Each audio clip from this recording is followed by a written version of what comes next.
Good morning students. आज हम class 9th के maths chapter number 6 line and angles के बारे में बात करेंगे। इससे प्रीवियस पार्ट के अंदर मैंने आपको एक्सरसाइज 6.1 के जितने भी एग्जाम्पल थे वो मैंने आपको करवा दिए। 3 एग्जाम्पल थे। आज हम क्वेश्चन पे बात करते हैं 6.1 एक्सरसाइज के बारे में। तो मैंने क्वेश्चन पहले से राइट कर लिया है। देखिए क्या कहता है क्वेश्चन की स्टेटमेंट पे क्या लिखा हुआ है, ये इसका डायग्राम बताया गया है क्वेश्चन के अंदर। 6.13 6.13 तो in figure 6.13 lines AB and CD are intersect. Yes, AB lines and CD line intersect at point O। यहां तक सही। अब कहता है if AOC this angle plus BOE this angle, इस एंगल की बात कर रहा है और इस एंगल की बात कर रहा है। ये इन दोनों का जो सम है वो कितना है 70। Got it. आगे एंड BOD 40 डिग्री। BOD ये एंगल कितने डिग्री है 40 डिग्री है। अब कहता है कि फाइंड दी BOE, तो BOE एंगल बताइए एंड रिफ्लेक्स ऑफ COE। तो पहले हम BOE के बारे में बात कर लेते हैं, फिर रिफ्लेक्स के भी बारे में बात करेंगे और COE के बारे में भी बात करेंगे। देखिए अब जब भी क्वेश्चन को पहले करने से पहले स्टेटमेंट से समझ के वो स्टेटमेंट क्या कहना चाहती है, उसके बाद में हमारे माइंड के अंदर एक सेटअप हो जाता है कि क्वेश्चन नहीं ऐसे नहीं इस तरीके से होना चाहिए। तो मुझे पता है कि ये जो दो एंगल का सम है ये कितना है 70 डिग्री। जब भी दो लाइन इंटरसेक्ट करती हैं तो मेरे माइंड में एकदम से स्टेप क्या करना चाहिए कि हाँ, जब भी दो लाइन इंटरसेक्ट करती हैं तो कहीं ना कहीं वर्टिकल अपोजिट एंगल भी हो सकता है। तो हमने देखा कि अगर ये एंगल 40 डिग्री है तो ये एंगल भी कितना होगा 40, वर्टिकल अपोजिट एंगल। तो ये स्टेप कर गया एकदम से कि ये 40 डिग्री। अब ये कहता है कि थर्ड जो लाइन है, थर्ड इसके अंदर एक बताई गई है जिसके अंदर OB की बात की गई है। अब OB जो है वो कहता है कि इन दोनों का सम, सपोज किया मैंने ये एंगल 1 है और ये एंगल मेरे पास 2 है, इन दोनों का सम कितना है 40 डिग्री है। इन दोनों का सम कितना है 70 डिग्री, जिसमें से 1 मेरे पास कितना आ गया 40 डिग्री आ गया। अगर 1 40 डिग्री आ गया तो क्या मैं 2 एंगल को फाइंड आउट कर सकता हूं। तो सेम उसी तरीके से देखिए, पहले आपके माइंड के अंदर ये इमेज बन जानी चाहिए स्टेटमेंट पढ़ते ही कि एक्चुअल में स्टेटमेंट में क्या दिया गया है, मुझे क्या स्टेप फॉलो करने हैं, तभी आप एकदम से क्वेश्चन को फटाक से कर पाओगे। देखिए इसका सॉल्यूशन क्या होगा। अब जैसे उसने लिखा है कि AB, इस एंगल को मैंने नेम दे दिया एंगल 1 और इसको मैंने नेम दे दिया angle 2। Lines AB and CD intersect at point O। मुझे पता चल रहा है कि इसके अंदर इंटरसेक्ट कर रही हैं O पॉइंट के ऊपर। देन इस एंगल को मैं किसका नेम दे देता हूं 3, ताकि मुझे ये BOD ना लिखना पड़े। तो जब इंटरसेक्ट कर रही है तो B एंगल 3 जो है वो किसके इक्वल है 40 डिग्री के। ये बात मुझे स्टेटमेंट में गिवन है। अगर एंगल 3 40 डिग्री है तो एंगल 1 भी कितना हो जाएगा, angle 1 is equal to angle 3 is equal to 40 degree. Reason क्या दोगे, वर्टिकल अपोजिट एंगल। बिकॉज ये लाइन मैंने क्यों लिखी, ताकि मुझे पता चल जाए कि जब भी दो लाइन इंटरसेक्ट होती है तो कौन सा एंगल बनता है, एक तरीके से वर्टिकल अपोजिट एंगल। तो 1 और एंगल 3 की भी वैल्यू क्या हो जाएगी, क्योंकि 3 की तो ऑलरेडी वैल्यू कितनी दी है 40, तो इसके अपोजिट में कौन है 1 की भी वैल्यू कितनी हो जाएगी 40 डिग्री। अब स्टेटमेंट में मुझे ये दिया गया है कि एंगल AOC, अब AOC का नेम क्या लिया मैंने 1, BOE का मैंने एंगल नेम क्या लिया 2। तो angle 1 plus angle 2 is equal to, ये दोनों एंगल का सम कितना है 70 डिग्री। मैंने आपसे पहले भी बताया था इससे प्रीवियस पार्ट के अंदर, जिसके अंदर एग्जांपल सोल्व करवाए थे, तो मैंने उसमें ये कहा था कि ये 1 और 2 नंबरिंग है सिर्फ, उसको आप नेम एंगल का नेम ना लिखें, इसलिए मैंने नंबरिंग डाल दी है 1 2 3 और कुछ नहीं है। जस्ट आप ये मत लिख देना कि 1 + 2 = 3, नहीं, ये एक नंबरिंग दी गई है ताकि आपको इतना बड़ा नाम ना लिखना पड़े, और कोई मीनिंग नहीं है इसका। तो 1 + 2 एंगल का सम कितना है 70 डिग्री। क्या मेरे पास 1 एंगल की वैल्यू आ गई है, यस, 1 की वैल्यू कितनी है 40 डिग्री। तो मैंने यहाँ पुटअप कर दी, यहाँ 70 डिग्री आ गया। 40 डिग्री प्लस का है, लेफ्ट साइड से राइट साइड में आएगा तो प्लस से माइनस में हो जाएगा, 70 - 40 degree is equal to 30 degree. तो एंगल 2 की वैल्यू मेरे पास कितनी आ गई 30 डिग्री। अब मैंने एंगल 2 भी निकाल लिया 30 डिग्री। अब उसने क्या बोला है BOE की वैल्यू फाइंड आउट कीजिए।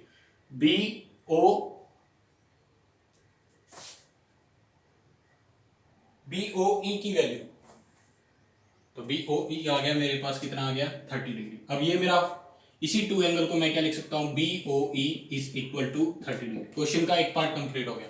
नेक्स्ट पार्ट में कहता है कि रिफ्लेक्स ऑफ COE।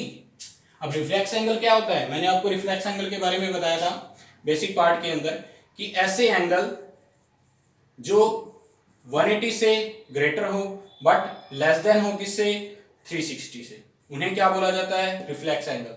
जैसे मेरे पास कोई एंगल है, ये एंगल ले लिया मैंने कितने डिग्री का 40 डिग्री का ले लिया फॉर एग्जांपल के लिए, 40 डिग्री का नहीं, एक आइडिया से ये 100 डिग्री का लगा लीजिए जो भी है एक बार के लिए।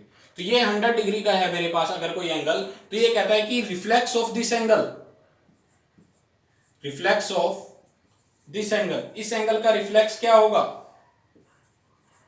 तो क्या करेंगे, क्योंकि रिफ्लेक्स एंगल क्या होता है 360 से छोटा होता है, 360 से छोटा होता है, तो इसके लिए ये पूरा ये जो एंगल बनेगा यहां से लेकर यहां तक का, ये क्या हो जाएगा इस एंगल का reflex.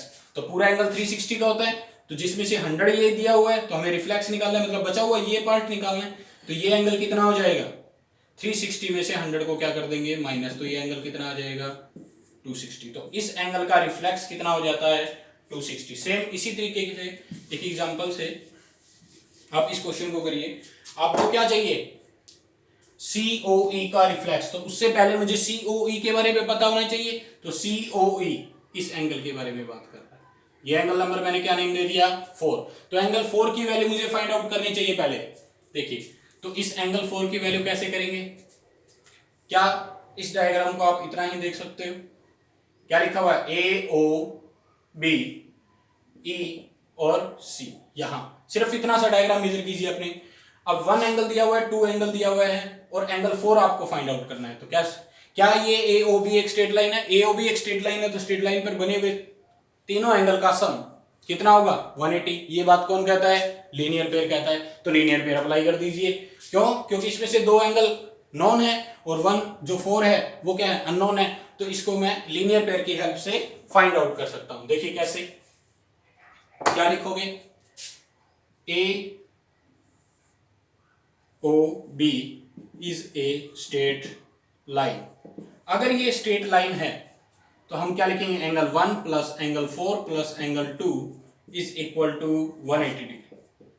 Reason linear pair, reason क्या लगेगा लीनियर पेयर, क्योंकि एक ही स्ट्रेट लाइन के ऊपर बन रहे हैं।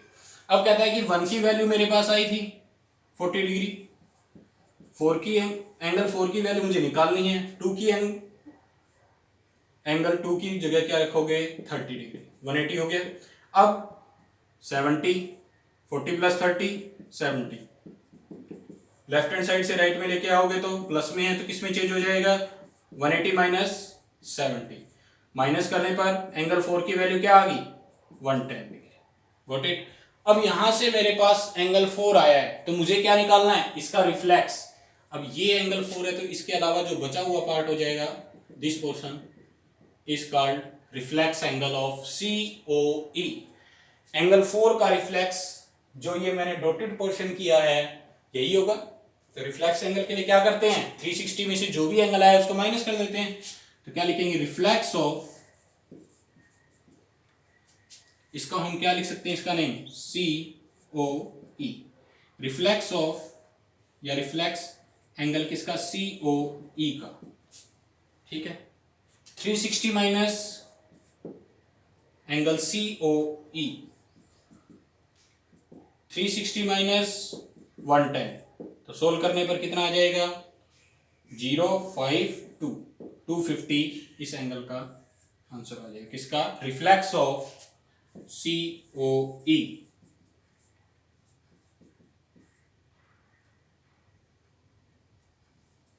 Got it. तो ये था इस क्वेश्चन की स्टेटमेंट केस, जो इसने क्वेश्चन बोला था कि हमें 2 वैल्यू फाइंड आउट करनी थी। क्या क्या, एक तो BOE एंगल फाइंड आउट करना था, एक रिफ्लेक्स ऑफ COE। रिफ्लेक्स कैसे फाइंड आउट करना था, पहले इसके बारे में COE के बारे में पता होना चाहिए, तभी मैं उसका रिफ्लेक्स फाइंड आउट कर सकता हूं। तो इसके लिए दोबारा एक्सप्लेन करता हूं कि जैसे जैसे उसने स्टेटमेंट में कहा कि AB और CD इंटरसेक्ट कर रहे हैं, तो कहीं ना कहीं इंटरसेक्ट करते हैं तो क्या लगेगा, वर्टिकल अपोजिट एंगल। एक बार माइंड के अंदर ये बात हम सोच सकते हैं कि इंटरसेक्ट करते हैं तो वर्टिकल अपोजिट एंगल भी लग सकता है। फिर मैंने जैसे ही डायग्राम में देखा तो अगर ये एंगल इस एंगल के क्या है, जस्ट अपोजिट है, तो ऑब्वियस सी बात है कि ये इसके वर्टिकल अपोजिट है। Vertical opposite angle are equal, angle 1 की वैल्यू क्या आ गई 30 डिग्री, ठीक है 40 डिग्री सॉरी, एंगल 1 और 3 दोनों इक्वल हो गए वर्टिकल अपोजिट एंगल से। अब मुझे ये पता चला, स्टेटमेंट ने बोला कि 1 और 2 क्या है, इन दोनों का सम तो 70 डिग्री है। अगर 70 डिग्री है तो दोनों का सम 70 डिग्री है, एक कितना हो गया 40 डिग्री हो गया, तो बाकी कितना बचेगा 30 डिग्री। ओरली सोल्व कर सकते हो। अगर ये 30 डिग्री हो गया, अब मुझे पता है एक ही लाइन पे दो एंगल तो हो गए, जिसकी एक की वैल्यू कितनी है 40 डिग्री, दो की वैल्यू कितनी है 30 डिग्री।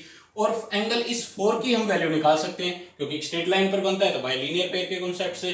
तो 30 प्लस 40 70, 70 को 180 में से माइनस कर दिया तो कितना बच गया 110। अगर ये 110 आ गया तो इसका रिफ्लेक्स एंगल भी मैं फाइंड आउट कर सकता हूं, उसको 360 को 110 में से माइनस कर सकते हैं, तो आपके आ जाएगा रिफ्लेक्स ऑफ COE 250 आ जाएगा।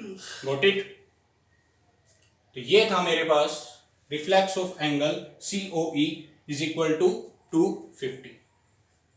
गॉट इट, ये था। इसके बाद में हम नेक्स्ट सम करते हैं। देखिए नेक्स्ट सम में क्या है,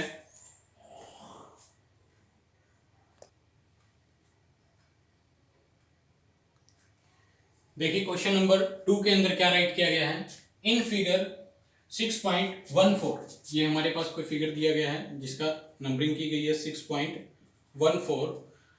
कहता है कि line XY and MN intersect at O। अब वही बात होगी, लाइन XY और MN दो लाइन इंटरसेक्ट कर रही है। अब मेरे माइंड में फिर से कहीं ना कहीं इंटरसेक्ट कर रहा है, तो वर्टिकल अपोजिट एंगल। अब आप डायग्राम को देख के भी बता सकते हो इसमें वर्टिकल अपोजिट एंगल की पॉसिबिलिटी। अब POY एंगल 90 डिग्री है, मुझे भी दिख रहा है, सिंबल भी लगाया गया है, POY 90 डिग्री बताया गया है। अब यहाँ रेशियो दे दिया A/B, किसके इक्वल है 2/3 के। तो रेशियो के लिए कॉन्सेप्ट मैंने आपको शायद पहले भी बताया होगा, क्या था कि कॉन्सेप्ट क्या होता है, जब भी कोई नंबर रेशियो के अंदर होता है उसके अंदर कोई ना कोई कॉमन नंबर हम अपनी तरफ से लेट कर लेते हैं, और हो भी सकता है, जैसे मैंने आपको बताया हुआ कि जैसे ये है 10 और 15, ये रेशियो के अंदर सही है, ये नंबर किसी ने लिख दिया। इसी रेशियो को आप क्या लिख सकते हो 5 2 जा 10, 5 3 जा 15, आप ऐसे कट करके 2/3। आपने ऐसा क्यों लिखा, क्योंकि ये क्या था 5 × 2 और ये क्या है 5 × 3, तो ये नंबर क्या हो सकता है कॉमन हो सकता है। इसी तरीके से 2 और 3 में सपोज कर लीजिए 1 1 लिख दीजिए, तो ये 1 नंबर भी क्या हो सकता है कॉमन हो सकता है। तो कोई ना कोई तो नंबर कॉमन होगा, इसके लिए आप इन दोनों के अंदर कोई ना कोई एक नंबर लेट कर सकते हो। जब भी रेशियो की बारे में बात आए तो इसको x y z जो भी है कॉमन नंबर लेट कर लीजिए। तो फर्स्ट नंबर कैसे मिलता है, जैसे मैंने कहा था कि जैसे 2/3 है, तो इसको आप क्या लिख सकते हो, मैंने सपोज किया ये 5 कॉमन था, ये भी 5, तो ये रेशियो कॉमन था, तो ये फर्स्ट नंबर कैसे आया 5 2 जा 10, 5 3 जा 15। मतलब जो कॉमन नंबर होता है उसको उसके साथ मल्टीप्लाई करने पे वो नंबर मुझे ऑब्टेन हो जाता है। तो देखिए अगर उसने गिवन रेशियो दिया है, रेशियो क्या गिवन है, सॉल्यूशन देखिए इसका, given ratio A/B is equal to 2/3। तो लेट इट्स कॉमन नंबर, इनके बीच का कोई कॉमन नंबर मैंने अपनी तरफ से लेट कर लिया, तो वो कॉमन नंबर क्या आ गया है x आ गया। अब आप कहोगे सर कॉमन नंबर x है तो फर्स्ट नंबर a क्या हो जाएगा, जो a है वो क्या हो जाएगा, a नंबर क्या हो जाएगा 2 × x, सेकंड नंबर क्या हो जाएगा 3 × x। अगर मैं कहूं कि इन दोनों के अंदर कोई ना कोई नंबर कॉमन है तो वो कॉमन नंबर क्या है x। आप कहोगे फर्स्ट नंबर कैसे आया होगा, 2 × x कर देंगे तो 2x आ जाएगा, और 3 × x कर देंगे तो 3x आ जाएगा। यहां तक बात ठीक थी। अब क्या अगर कोई एंगल 90 डिग्री बना हुआ है, एक लाइन दूसरी लाइन को इंटरसेक्ट करती है, लेफ्ट साइड के अंदर 90 डिग्री बन रहा है, तो क्या राइट हैंड साइड के अंदर भी कितने डिग्री एंगल बनेगा 90 डिग्री बनेगा। ऑब्वियस सी बात है, क्योंकि एक स्ट्रेट लाइन को दूसरी लाइन कट कर रही है, अगर कट करती है तो एक स्ट्रेट लाइन पे हमेशा कितने डिग्री का एंगल बनता है 180 डिग्री का बनता है। लेफ्ट साइड में 90 डिग्री है तो राइट साइड में भी कितना होगा 90 डिग्री, क्योंकि इन दोनों का सम क्या होता है 180। देखिए अगर ये 90 डिग्री है इस क्वेश्चन के अंदर, तो ये इस साइड वाला पूरा एंगल भी क्या हो जाएगा 90 डिग्री होगा या नहीं होगा? हो जाएगा। अगर ये 90 डिग्री हो जाता है तो हम क्या लिखेंगे कि a प्लस बी का सम जो होगा अकॉर्डिंग टू क्वेश्चन, या मत लिखिए according to question, a plus B is equal to क्या लिख सकते हो 90 डिग्री। अगर ये 90 डिग्री है तो a की वैल्यू मेरे पास आ गई 2x, b की वैल्यू मेरे पास 3x, तो 90 डिग्री लिख सकता हूं इसको। अगर ये 90 डिग्री हो गया तो 5x is equal to 90 degree. x की वैल्यू क्या आ जाएगी 90 डिवाइड बाई में 5, 90 से कैंसिल करो, 5 1 जा 5, 5 8 जा 40, तो x की वैल्यू मेरे पास निकल के आ जाती है क्या 18 डिग्री। अगर x की वैल्यू 18 डिग्री है तो क्या आप a और b की वैल्यू फाइंड आउट कर सकते हो? यस कर सकते हैं, a और b की वैल्यू। अगर a और b की वैल्यू आप फाइंड आउट कर सकते हो कैसे? x की वैल्यू को यहां पुट अप कर दीजिए। देखिए a क्या था 2 मल्टीप्लाई x कितना है 18, तो कितना हो जाएगा 36। b कितना था 3 मल्टीप्लाई x की जगह 54, क्योंकि ये एंगल की बात होगी, ठीक है 54 डिग्री। अब a एंगल भी आ गया, b एंगल भी आ गया, हमें फाइंड आउट क्या करना था c फाइंड आउट करना था। अब देखिए c कैसे फाइंड आउट हो सकता है? क्या ये इसके जस्ट अपोजिट में है, वर्टिकल अपोजिट एंगल, ये लाइन है और ये लाइन, ये दोनों इंटरसेक्ट कर रही है, तो इसके वर्टिकल अपोजिट में कौन बनेगा? ये एंगल बनेगा। अब इसके अकॉर्डिंग तो ये पूरी लाइन जानी चाहिए। सर ये बात तो नहीं समझ आई, दूसरे तरीके से निकाल लीजिए। अगर हम कैसे, क्या ये एंगल बी है? अगर ये एंगल बी है, ये एंगल हम फाइंड आउट कर लेते हैं, तो इस एंगल की हेल्प से सी एंगल, क्योंकि ये स्ट्रेट लाइन है, स्ट्रेट लाइन के नीचे बने हुए दोनों एंगल का सम 180 डिग्री, कैसे ना कैसे करके ये एंगल निकाल लीजिए, ये हो जाएगा। अब क्या, जब भी दो लाइन इंटरसेक्ट करती हैं तो vertical opposite angle are equal, तो ये एंगल बी है तो क्या बी की वैल्यू है मेरे पास 54, तो ये एंगल भी कितना हो जाएगा 54, क्योंकि बी की वैल्यू कितनी है 54, तो ये एंगल 54 है, तो क्या आप ये एंगल निकाल सकते हो? पूरा एंगल कितने का होता है 180 का, 180 में से 54 माइनस करोगे, क्या सी एंगल आ जाएगा मेरे पास? यही, तो यही स्टेप हमें यूज करना है। क्या करना है, इसको हम कोई भी एंगल डी सपोज कर लेते हैं। क्या सपोज कर लिया मैंने? डी। मैं ये नेमिंग इसलिए कर रहा हूं ताकि आपको नेम ना राइट करना पड़े एंगल का, डी। अब जो डी एंगल है, मैंने क्या देखा कि line X Y and M N intersect at point, किस पॉइंट पे इंटरसेक्ट कर रही है? एट पॉइंट ओ पॉइंट के ऊपर अगर इंटरसेक्ट करती हैं तो एंगल जो बी होगा, क्योंकि वैल्यू तो किसके इक्वल आ जाएगा डी के, और बी की वैल्यू अभी निकाल के आए हो कितनी है 54 डिग्री। रीजन क्या रहेगा? Vertical opposite angle. Vertical opposite angle हमारे पास ये आ गया। अब डी आ गया तो हम सी भी फाइंड आउट कर सकते हैं। सी क्या हो गया? सी प्लस डी का सम, सी प्लस डी का सम कितना हो गया? क्योंकि ये एक ही लाइन के, इससे पहले आप लिख सकते हो कि X O Y is straight line. अगर ये स्ट्रेट लाइन है तो इसके नीचे की तरफ देखिए कि angle C plus angle D जो है वो एक ही लाइन पर बने हुए दो एंगल है, इन दोनों का सम 180 होगा ड्यू टू लीनियर पेयर। कारण क्या रहेगा? Linear pair. तो इसके अंदर क्या डी की वैल्यू मेरे पास कितनी आ गई 54, तो 180 हो गया। 54 प्लस का है तो 180 में से 54 माइनस करोगे तो कितना आ जाएगा? 10 में से 4 गया 6, 7 में से 5 गया 2, 126 एंगल सी। तो ये आ गया हमारे पास एंगल सी। ये रहेगा इस क्वेश्चन का आंसर। ठीक है, गॉट इट।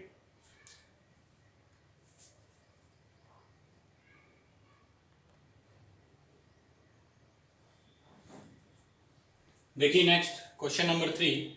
इन फिगर 1.65 ये हमारे पास डायग्राम बताया गया है 6.15 के बारे में।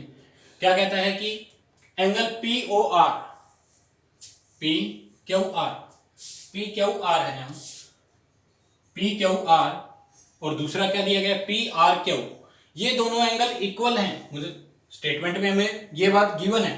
Then prove that P Q S is equal to P R T. अब पी क्यू आर जो बीच में एंगल होता है उसी पे एंगल बनता है। जैसे बीच में नंबर क्या है क्यू, अल्फाबेट नंबर लेटर क्या है, क्यू, तो क्यू पे एंगल बनेगा। तो एंगल इसको मैंने वन का नेम दे दिया, सपोज कर लिया। आगे क्या है, पी आर क्यू, तो पी आर क्यू ये एंगल मेरे पास क्या हो गया, 2, यहां एंगल बनेगा। अब 1 और 2 क्या है, equal, then prove that P Q S, P Q S बाहर की तरफ जाना पड़ेगा, तो इस एंगल के बारे में बात कर रहा है। तो इसको एंगल मैंने 3 का नाम दे दिया। अब कहते हैं P R T, P R T इस एंगल के बारे में, बाहर के एंगल के बारे में बात कर रहा है। पी आर टी जब बाहर की तरफ साइड जा रही है तो इसको मैंने किसका नाम दे दिया, 4 के बारे में नाम दे दिया। तो एंगल 1 2 3 4 के बारे में दिया हुआ है इसके अंदर, और कहता है कि 1 और 2 क्या है, इक्वल। इसी बात का हम यूज करेंगे। देखिए सॉल्यूशन में क्या है कि एंगल 1 इज इक्वल टू क्या है, 2, ये स्टेटमेंट में मुझे गिवन है। 1 क्या है, 2 के इक्वल है। अब इस क्वेश्चन को प्रूफ ये करना है कि 3 और 4 भी क्या होंगे, इक्वल।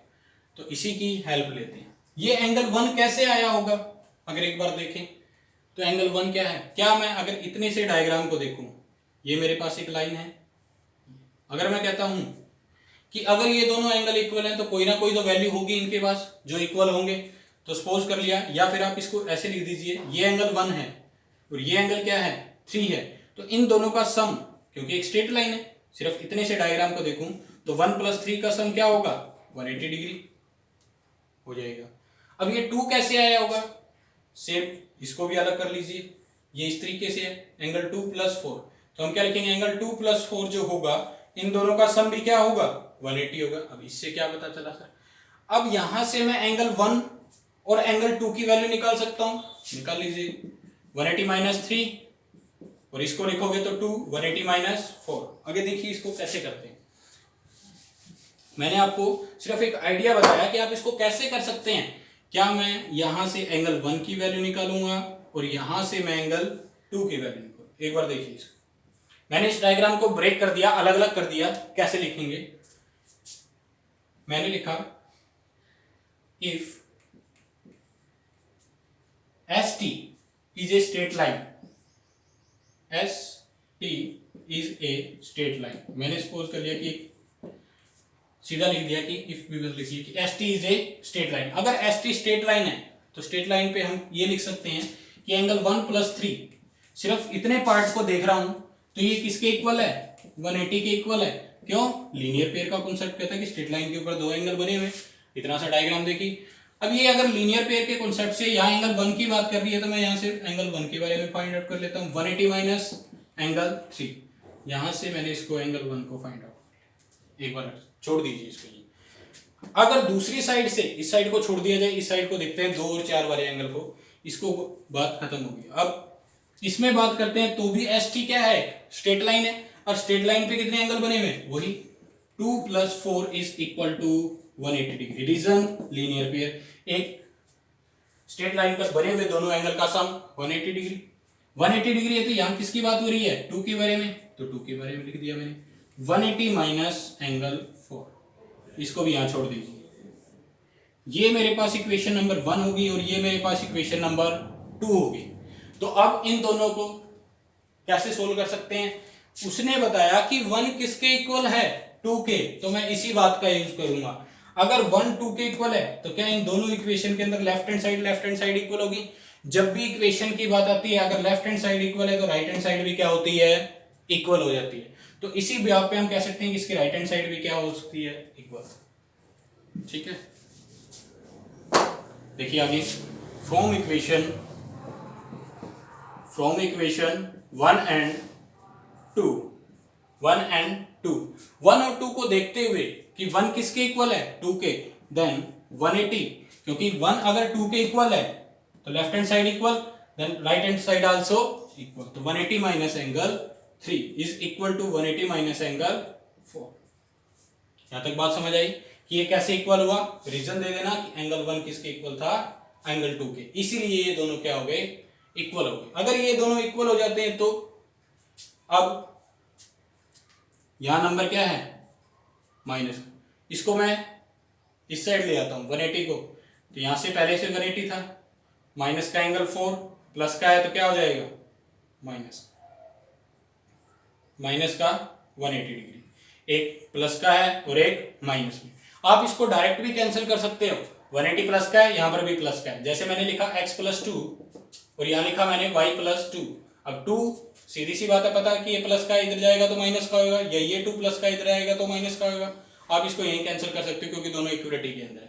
अगर ये स्टेप अगर करें तो 180 से 180 हम डायरेक्ट कैंसिल कर सकते हैं। अगर किसी को ये भी ना समझ आए तो कैसे करेगा, एक लेफ्ट को राइट में ले आएगा, जैसे ये लेफ्ट पोजीशन पे 180 था प्लस का, और राइट में आया तो माइनस का हो गया, तो प्लस माइनस माइनस, तो माइनस का एंगल 3 और इस साइड क्या बचेगा, माइनस का एंगल 4, माइनस से माइनस कैंसिल हो गया, क्या एंगल 3 किसके इक्वल आ गया, 4 के। हमें यही प्रूफ करना था कि एंगल 3 किसके इक्वल, 1 किसके इक्वल दिया हुआ था 2 के, तो 3 किसके इक्वल प्रूफ करना था 4 के।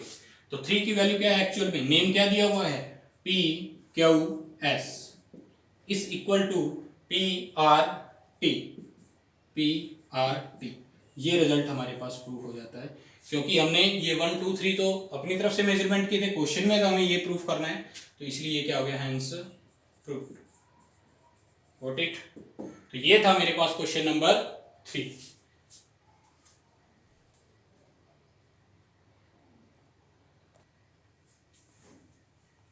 तो ये था हमारे पास question number 3। Last question number 1 2 और 3 के बारे में हमने डिस्कस किया। इसके आगे जो है इस एक्सरसाइज में 6 क्वेश्चन है, तो क्वेश्चन नंबर 4 5 और जो 6 है उसके प्रीवियस पार्ट में हम, इससे आगे वाले पार्ट में हम बात करेंगे उन तीनों क्वेश्चन के बारे में। Thank you.